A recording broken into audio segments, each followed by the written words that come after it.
Je vous invite à entrer. Il reste encore des places devant. Vous pouvez venir vous asseoir.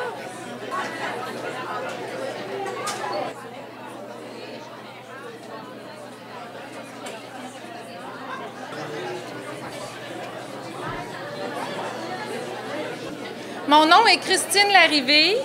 Je serai votre maîtresse de cérémonie pour cette toute première édition de la soirée reconnaissance du SDEM CEMO Montérégie.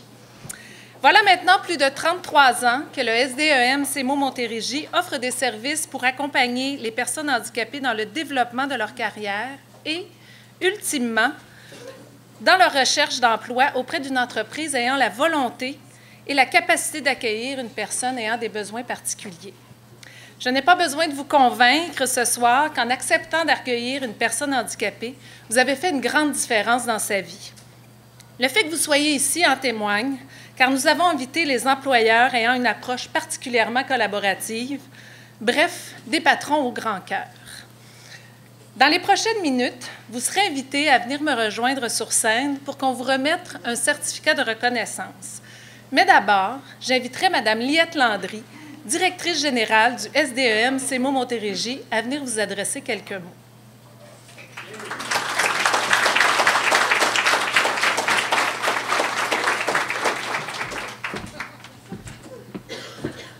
Ah, ça fait chaud au cœur de voir autant de monde, merci.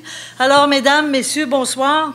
Cordial bienvenue à la première édition du cocktail reconnaissance des employeurs du SDEM CEMO Montérégie. Ce projet, vous vous en doutez bien, s'il est très cher au cœur de nos conseillers et conseillères, ainsi qu'aux membres de notre conseil d'administration, il l'est d'autant plus au mien. Avant de poursuivre, vous me permettrez de saluer ces personnes qui siègent au conseil d'administration du SDEM CEMO Montérégie et qui sont également présentes ici ce soir pour rendre hommage à de nombreux employeurs partenaires. Alors, j'ai nommé Mme Pauline Couture, administratrice. Oui, vous pouvez vous lever, oui. Mme Sucy Galvez, administratrice. Monsieur Jean-Marc Ricard, administrateur. Monsieur Alain Bertrand, administrateur. Alain, derrière. Madame Nicole Quesnel, secrétaire trésorière. Monsieur Bernard Gravel, vice-président. Et Monsieur Benoît Guilbeault, président. Derrière. Les membres du conseil d'administration du regroupement des organismes spécialisés pour l'emploi des personnes handicapées, ROSEF. Nous avons une représentante, Mme Sylvie Roy, d'Action Main-d'œuvre Montréal. Les membres du Forum régional d'Emploi Québec et des organismes communautaires de la Montérégie qui œuvrent en employabilité, donc Mme Martine Roy de Carrefour Jeunesse Emploi Saint-Jean. Martine, elle est là. Donc, Mme Sylvie Morin de Place Rive-Sud, Longueuil. Monsieur François Lamonde, du service d'intégration au marché du travail de la Montérégie. Et pour finir, M. Ghislain Laprise, directeur régional d'Emploi Québec pour la Montérégie. Évidemment, s'il y a des personnes que je tiens à saluer plus que tout autre ce soir, c'est bien vous, chers employeurs partenaires du SDEM CEMO Montérégie, qui avez fait le pari que la personne handicapée pouvait s'avérer un atout des plus précieux dans votre entreprise. Au nom de toutes ces personnes handicapées, je tiens sincèrement à vous remercier de la confiance que vous leur témoignez. Et ce faisant, il me vient à l'esprit ces paroles de Fabien Marceau, connu sous le nom de Grand Corps Malade, auteur et slameur français. « Il arrive que la faiblesse physique devienne une force morale. Quand les 5 sens sont touchés, c'est un 6e sens qui se manifeste. Plus fort que tout, sans restriction, c'est tout simplement l'envie de vivre. Et j'ajouterai à cela l'envie de travailler et d'être reconnue pour ce qu'elles sont, tout simplement des personnes différentes, comme nous le sommes tous d'ailleurs. C'est donc grâce à vous, chers employeurs partenaires du SDEM CEMO Montérégie, ainsi qu'à votre soutien constant, que nous pouvons permettre à autant de gens que l'on dit différents d'accéder au marché du travail, et cela est tout à votre honneur. Vous rendre hommage est la raison même de l'événement qui nous réunit ici ce soir. Nous voulons ainsi reconnaître non seulement votre ouverture d'esprit comme employeur, mais aussi votre sensibilité à cette envie de vivre de la personne handicapée, celle à laquelle fait référence Grand Corps Malade. Vous faites partie de ces personnes qui s'illustrent comme de réels partenaires du SDEM CEMO Montérégie. Vous êtes donc ces invités de marque à qui nos conseillers conseillères en main-d'œuvre, les membres du conseil d'administration, tout le personnel du SDEM CEMO et moi-même, nous faisons un réel plaisir de rendre cet hommage. Nous le faisons, entre autres, pour votre ouverture d'esprit, votre disponibilité dans votre organisation à accueillir une personne handicapée, la qualité de l'accueil que vous avez réservé à la personne que nous vous avons présentée, le nombre de personnes à besoins particuliers que vous avez accueillis au cours des dernières années, ainsi que pour la qualité des apprentissages et des formations que vous avez été en mesure d'offrir à ces personnes, lesquelles, comme nous l'affirmons dans nos divers documents corporatifs, ont une volonté de faire et les compétences requises pour votre entreprise. Au quotidien, vous le savez, nos conseillères et conseillers en main-d'œuvre ont la délicate mission de créer des ponts entre les entreprises semblables à la vôtre et les personnes handicapées, comme celles qui font maintenant partie de votre équipe. Il faut ainsi apprendre à bien cerner les besoins de votre entreprise, à trouver, parmi les nombreuses ressources dont nous disposons, la personne handicapée qui possède tous les atouts nécessaires pour occuper un poste que vous désirez combler. Lorsque ça fonctionne, vous le savez, c'est une histoire où tout le monde est gagnant. Notre soirée reconnaissance, c'est donc un peu notre gala des Oscars, où tout le monde gagne. Un gala où, comme le dit le message que nous véhiculons dans notre publicité, avec le SDEM CEMO Montérégie, les étoiles s'alignent. Et lorsque les étoiles s'alignent, la chance est au rendez-vous. Les personnes handicapées que nous représentons ont cette chance de vous avoir sur leur route et en leur nom, nous vous disons un énorme merci. J'aimerais maintenant inviter M. Ghislain Laprise, directeur régional d'Emploi Québec, à vous adresser un mot.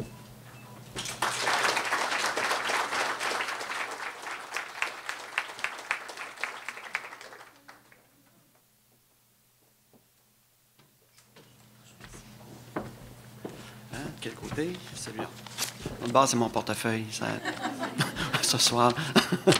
Alors, bonsoir tout le monde. Madame Landry, bonsoir. Alors, mesdames et messieurs, ensemble, bâtissons une société plus inclusive. Est-ce que vous reconnaissez cette phrase? Oui. Oui, hein? Alors, je suis sûr que plusieurs d'entre vous auraient d'ores et déjà reconnu le thème de la Semaine québécoise des personnes handicapées qui se déroulera du 1er au 7 juin prochain. Une semaine où nous sommes toutes et tous conviés à réfléchir sur nos gestes qui peuvent avoir un impact sur la vie d'une ou de plusieurs personnes handicapées. Si vous êtes ici aujourd'hui, c'est justement parce que vous avez, comme employeur, posé un geste significatif. Vous avez embauché une ou plusieurs personnes handicapées au sein de votre entreprise. S'il y a une équipe qui, au quotidien, pose elle aussi des gestes qui ont un impact majeur sur la vie des personnes handicapées, c'est bien l'équipe du SDEM CEMO. Madame Landry, votre équipe et vous avez de quoi être fiers. Yes! Oui!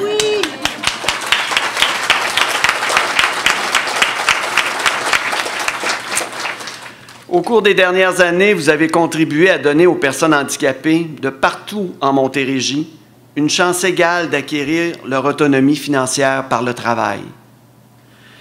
Nous partageons ensemble cette volonté de favoriser une plus grande participation des personnes handicapées au marché du travail. Un marché du travail qui est en pleine transformation. Les entreprises présentes dans cette salle sont probablement à même de le constater. Dans certains domaines d'activité économique, des employeurs ont de la difficulté à recruter de la main-d'œuvre.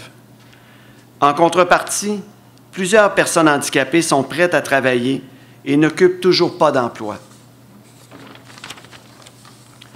Comme société ouverte et inclusive, nous ne pouvons nous permettre de passer à côté des talents et des compétences que peuvent offrir ces travailleurs et ces travailleuses. La contribution des personnes handicapées au marché du travail est tout aussi déterminante que celle des autres groupes de la population.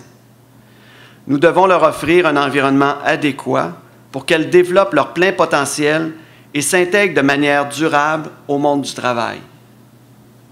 C'est pourquoi Emploi Québec appuie les activités visant à favoriser l'intégration et le maintien en emploi des personnes handicapées.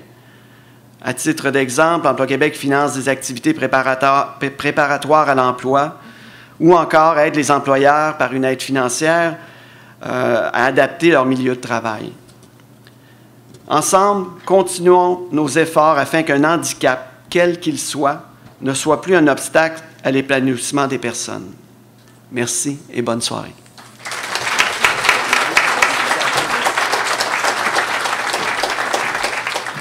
C'est vrai, je reviens. Merci beaucoup, M. Laprise. Je m'excuse. C'est l'énervement. J'aimerais maintenant vous présenter une personne qui s'est touché les cœurs de par son implication sociale.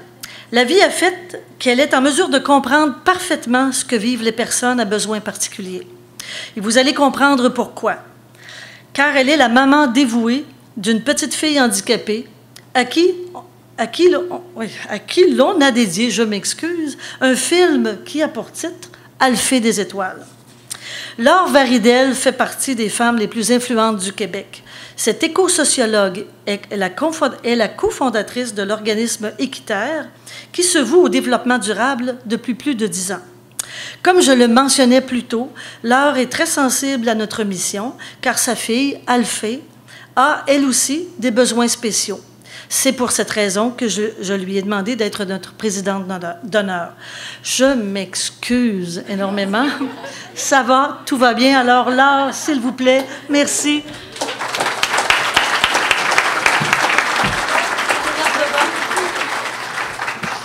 Bien, bonsoir ou bon après-midi. Bien, merci beaucoup pour cette belle présentation. Merci pour ces deux interventions qui ont été faites et qui sont très inspirantes, qui en disent déjà beaucoup, en fait, sur les raisons pour lesquelles vous méritez tellement d'être honorés cet après-midi. Vous méritez tellement qu'on vous dise merci. Merci d'ouvrir la porte de vos entreprises. Merci de faire de la place à la différence. Puis je dois partager avec vous une conviction profonde que j'ai. Je suis convaincue qu'au fin fond, on est tous handicapés. Tout le monde ici. C'est juste qu'il y a des handicaps qui se voient plus que d'autres. Puis il y a des handicaps qui sont peut-être pas très présents maintenant, mais qui, à un autre moment de notre vie, pour X, Y raison, risquent de nous arriver, où on sera dans un contexte où on sera avec des gens qui auront telle capacité que nous, on n'a pas, puis on sera, à bien des égards, handicapés. Donc, parler d'intégration, c'est pas établir, faire un geste de pitié, c'est pas faire de la charité. C'est vraiment établir un lien, une relation basée sur la justice et la dignité. Pour moi, c'est ça, le fin fond, le cœur de l'intégration. Puis en tant que maman d'une petite fille qui n'est pas encore à l'âge d'intégrer le milieu du travail, mais en sachant qu'un jour, ça sera probablement quelque chose auquel elle sera confrontée dans son milieu, bien, je suis d'autant plus sensible à ce que vous faites, à ce travail-là important que vous faites dans le quotidien, à cette porte que vous ouvrez si grande. Puis j'ai envie de partager avec vous un petit texte, en fait, une petite fable que un monsieur pour qui j'ai beaucoup d'admiration, qui est aujourd'hui à la retraite, un ancien professeur en psychologie de l'éducation à l'Université de Montréal, a utilisé dans certaines de ses interventions. C'est un des fondateurs des écoles alternatives au Québec. Je parle de Charles Cahouette, que certains d'entre vous connaissez peut-être déjà.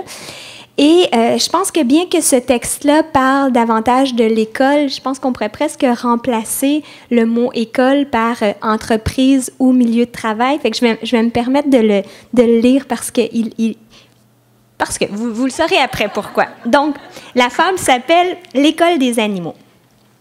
Un jour, les animaux décidèrent qu'ils devaient faire quelque chose d'héroïque pour faire face aux problèmes d'un monde nouveau. Alors, ils organisèrent une école. Là, ça ne vous concerne pas encore tout à fait. Là. Si vous êtes dans la dernière, il ne faut pas que vous vous identifiez à cette école-là. Vous allez venir un petit peu plus tard. Ça, c'est peut-être, cette école-là, c'est peut-être plus le marché de l'emploi en général, mettons, on va dire. Ils mirent au point un programme d'activités incluant la course, le grimpage, la natation et le vol. Pour simplifier l'administration du programme, tous les animaux durent choisir toutes les disciplines. Le canard était excellent en natation. Il surpassait même le professeur, mais il eut des notes à peine passables pour le vol et se montra très médiocre en course. Il dut donc abandonner la natation et s'entraîner à la course après la classe. À ce régime, ses palmes s'usèrent à un point tel que d'excellent en natation, il devint moyen. Mais puisque sa moyenne à l'école était encore acceptable, personne ne s'en soucia davantage, sauf le canard. Le lapin, qui avait pourtant commencé bon premier de sa classe à la course, ne tarda pas à faire une sérieuse dépression nerveuse après quelques essais en natation. L'écureuil, bien qu'excellent grimpeur, développa d'énormes frustrations dans les cours de vol parce que son professeur l'obligeait à s'envoler en décollant du sol vers le haut et non en se laissant planer du haut de l'arbre vers le bas. Plein de crampes et d'ankylose. Il écopa finalement d'une note C en grimpage et d'une note D à la course. L'aigle était un enfant problème et il fut très sévèrement réprimandé. Dans les cours de grimpage, il surpassait certes tous les autres, mais voilà, il avait une façon bien à lui d'atteindre le faîte de l'arbre et il y tenait. À la fin de l'année, une anguille anormale, capable de nager exclusivement et excessivement bien, de courir aussi, de grimper et de voler un peu, récolta les plus hautes notes et fut déclaré le phénix de la classe. Toutefois, les chiens de prairie demeurèrent en dehors de l'école et ils combattirent le système en s'attaquant surtout aux taxes. Tout cela parce que l'administration refusait d'ajouter au programme de l'école des cours de creusage et de camouflage. Ils mirent donc leurs enfants en apprentissage chez le blaireau et ils se joignirent plus tard aux hamsters et aux taupes pour fonder une école indépendante. Alors, voilà, c'est l'histoire de la fable, c'est l'histoire d'un système économique qui reconnaît avant tout certaines caractéristiques, certaines forces chez les gens et d'autres forces qui, ma foi, sont pas valorisées et génèrent à bien des égards des exclus. Et je pense que c'est le cas de bien des gens qui ont besoin de programmes comme celui de la SDEM-SCMO pour pouvoir faire leur place et pas user leur palme comme le canard dans l'histoire et pas passer à côté de ces grandes forces, de ces grandes contributions qu'ils peuvent faire à la société parce qu'ils ont des grands cadeaux à nous faire et c'est une question de coopération avant tout. Puis pour vous, en terminant, en fait, juste vous dire que en ce moment, je suis en train de faire un doctorat sur l'émergence d'une économie écologique et sociale au Québec, sur le foisonnement d'initiatives citoyennes dans le domaine du développement durable, mais aussi plus dans le domaine de l'environnement spécifiquement et au sein d'entreprises d'économie sociale et d'entreprises privées qui, justement, ont des préoccupations sociales. Et je pense que vous tous, à votre manière, vous contribuez justement à cette construction d'une économie qui soit plus juste, qui permette à chacun de tirer son épingle du jeu et à chacun d'être heureux aussi. Parce que je pense que ultimement, ce qu'on souhaite tous, c'est d'être heureux, quelles que soient nos conditions. Puis à cet égard-là, je vais partager avec vous une bonne nouvelle, au cas où vous ne le sauriez pas. C'est que beaucoup d'études en psychologie sociale et en fait dans beaucoup d'autres départements expriment un lien très net entre l'engagement et le bonheur. Donc, vous êtes tous des gens qui, à votre manière, êtes engagés. Donc, vos probabilités d'être heureux dans la vie et même en faisant grandir encore davantage cet engagement, en encourageant les gens autour de vous à prendre part à des alternatives, à des solutions, comme c'est le cas à l'intégration, bien, tout ça, c'est des éléments qui, quant à moi, vont contribuer à construire le Québec que l'on se souhaite et le Québec que l'on souhaite à nos enfants. Alors, merci encore à tous et puis, bonne soirée.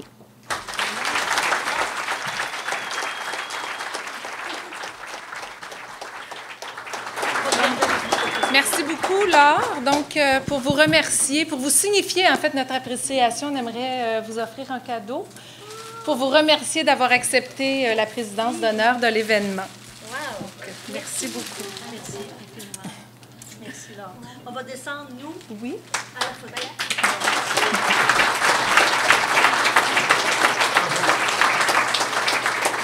C'est maintenant le moment de reconnaître l'engagement de 120 employeurs choisis pour leur dévouement et leur implication auprès des personnes handicapées en recherche d'emploi. Certains d'entre vous en sont à leur première expérience, d'autres ont vu leur entreprise bénéficier de la contribution d'une ou de plusieurs personnes handicapées dans leurs opérations quotidiennes. Ce sont les conseillers du SDEM CEMO Montérégie qui ont soumis vos candidatures. Donc, le déroulement de notre cérémonie est très simple. Je vous appellerai par l'ordre alphabétique du nom de votre entreprise. Une personne attitrée vous dirigera, donc vous guidera vers l'estrade pour venir me rejoindre. Vous recevrez un certificat par la suite, mais ne retournez pas tout de suite à votre place. Donc, je vous invite à vous diriger vers le fond de la salle pour rejoindre notre photographe, pour immortaliser, oui, dis-je bien, ce moment, vous faire photographier avec Mme Liette Landry et Mme Laure Varidel. Et la photo vous sera remise à la fin de la soirée. Donc, une fois que la photo est prise, vous pouvez revenir à votre place. Avant de commencer, j'aimerais souligner que 50 entreprises ont accepté notre invitation. Afin que le déroulement soit bien fluide, j'invite M. Benoît Guilbeault, président du conseil d'administration du SDEM CEMO Montérégie, à venir me rejoindre sur l'estrade afin qu'il puisse remettre le certificat de reconnaissance à chacun d'entre vous. Enfin, je vous invite à garder les applaudissements pour la fin de la cérémonie, car vous méritez tous une ovation debout. Pour la librairie du campus, M. Martin Gagnon.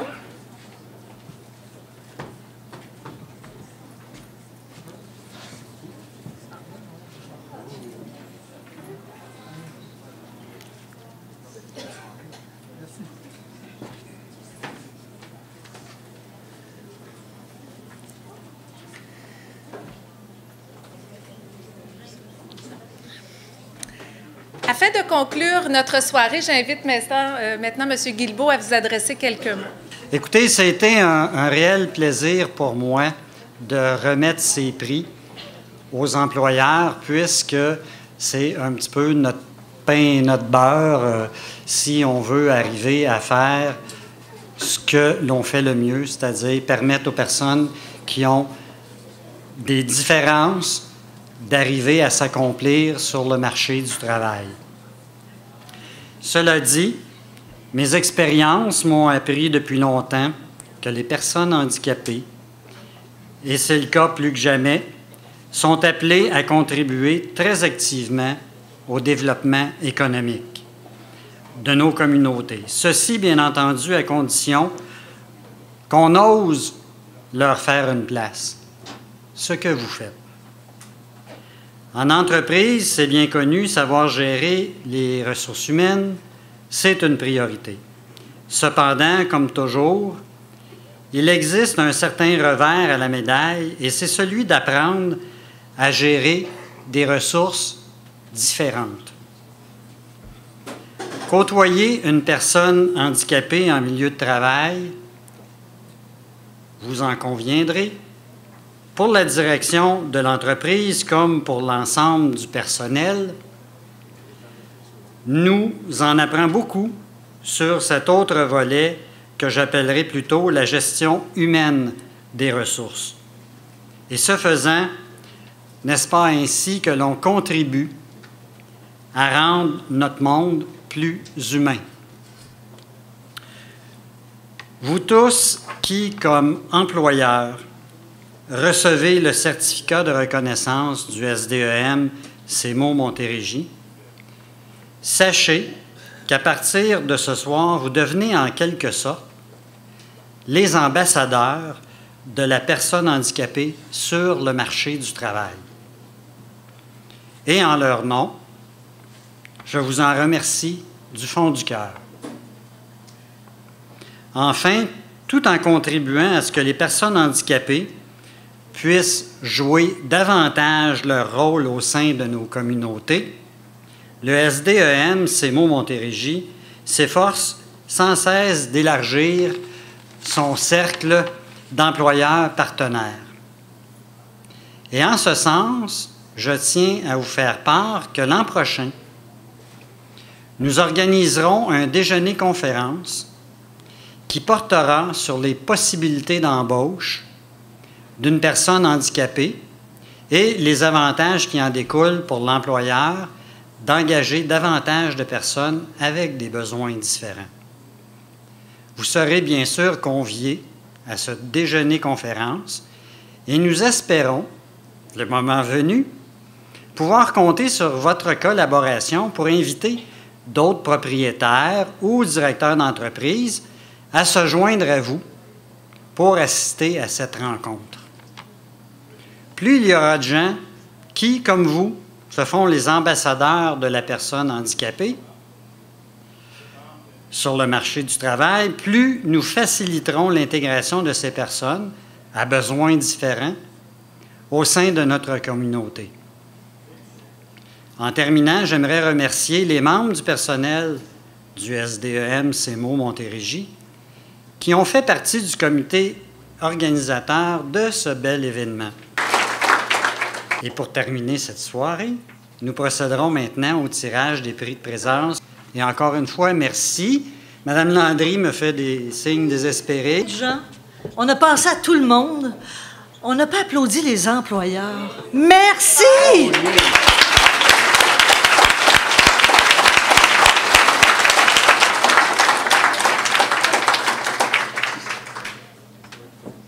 Premier récipiendaire, Annie Bilodeau, les Rôtisseries Saint-Hubert.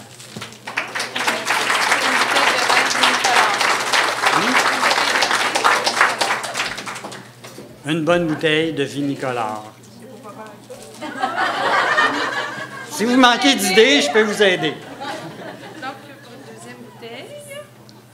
De blanc cette fois-ci. Une bouteille de blanc, Lise Saint-Amour, résidence Rosie Joseph. Oui.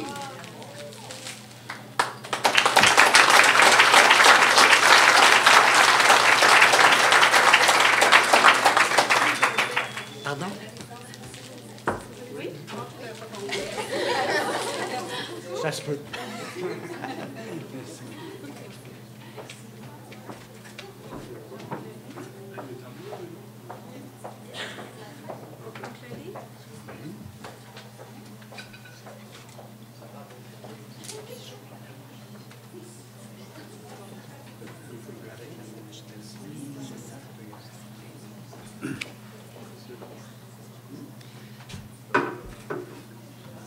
Georges Asmar, village des Bas-Prix.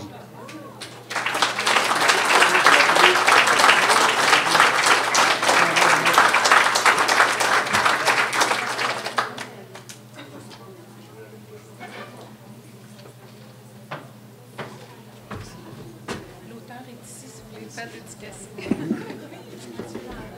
vais présenter.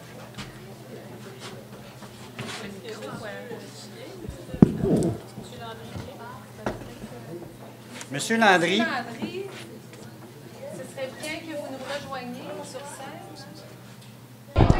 Madame Landry, bonsoir. Bonsoir. Madame Landry, le CEDEM CEMO couronnait finalement les employeurs aujourd'hui pour leur effort à créer de l'employabilité, en fait, pour les personnes handicapées. C'est un peu ça, finalement, la soirée de ce soir. En fait, la soirée de ce soir était une soirée reconnaissance pour remercier les entreprises, les employeurs qui collaborent et contribuent avec nous à intégrer des personnes handicapées que nous leur référons. Alors, c'est leur support et leur soutien à notre mission qui fait en sorte que ce geste-là ouvre des portes aux personnes handicapées sur le marché de l'emploi. Justement, mais écoutez, il y a des différents types d'entreprises, différents types de besoins.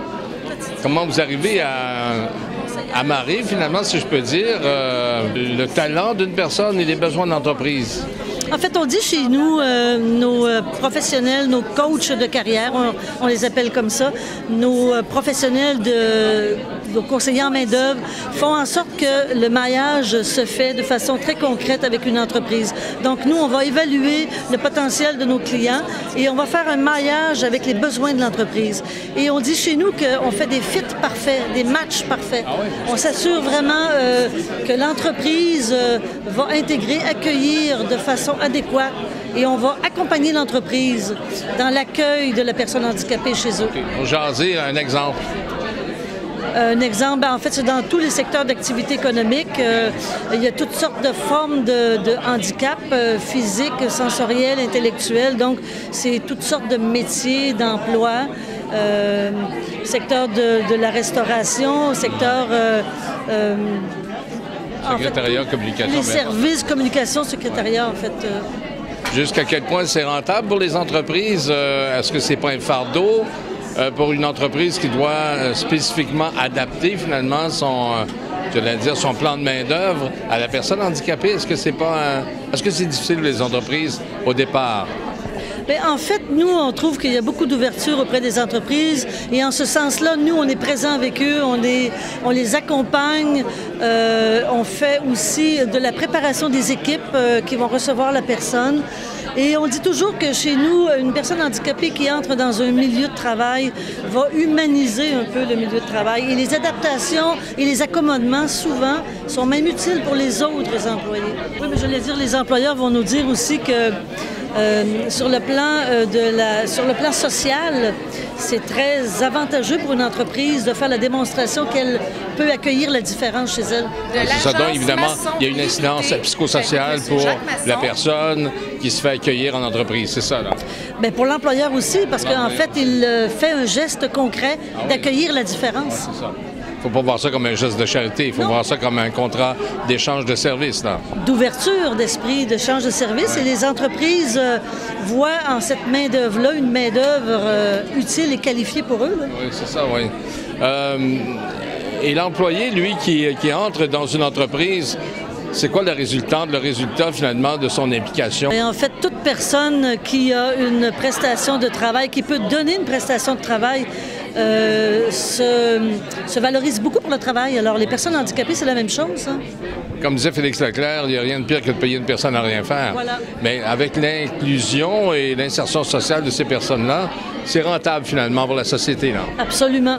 Absolument. C'est une main-d'œuvre apte, mais inactive. Alors, on a des bassins de main-d'œuvre qui s'épuisent un peu partout dans tous les secteurs. Donc, cette main-d'œuvre-là est une main-d'œuvre intéressante. Et jusqu'à quel point les personnes handicapées, je vous écoutais tantôt, autant vous l'avez dit, d'autres personnes l'ont dit également, qu'à quel point ça peut combler la pénurie de main-d'œuvre dans certains secteurs entrepreneurial, l'entreprise, peu importe, secteur d'activité. Jusqu'à quel point l'embauche de personnes handicapées, ça peut combler la pénurie de main-d'œuvre. On sait qu'il y a une pénurie de main-d'œuvre dans différents secteurs d'activité économique, différents types d'entreprises.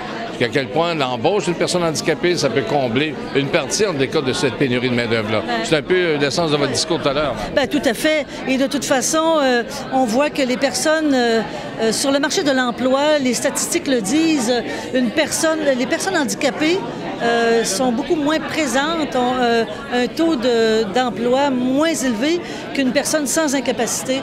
Et ces personnes-là peuvent donner une prestation de travail. Donc, c'est une main-d'œuvre qui est là, disponible. Là.